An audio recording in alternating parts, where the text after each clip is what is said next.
How to create a Reddit community. Welcome to Glitz and let's get right into this video. For this, open up your Reddit application. Make sure that you are logged in into your Reddit account. By creating a Reddit community, you will create yourself a genuine community depending upon your niche or your hobby, where you can promote your skills and display your experiences. That will not only increase your karma in your credit, but also help in the monetization of the post, increasing your audience engagement. Now, to create a Reddit community, it is pretty simple. To create one of your own, all you have to do is select on the community option, which is displayed in the main menu of your Reddit feed.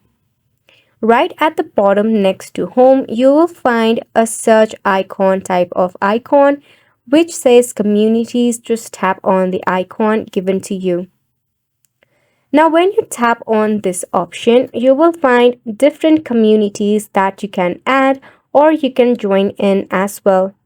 By joining other communities, you will also gain some of the perspective of how a community works. To create on your own, tap on the three horizontal line at the top and select on Create a Community.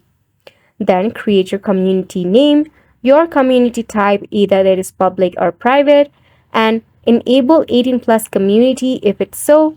And just like that, you have prepared your very own community. Now you can create your very own post targeting your audience and your niche. By this way, you'll be able to create and post in your Reddit community. That wraps up the tutorial as well. Thank you so much for tuning in.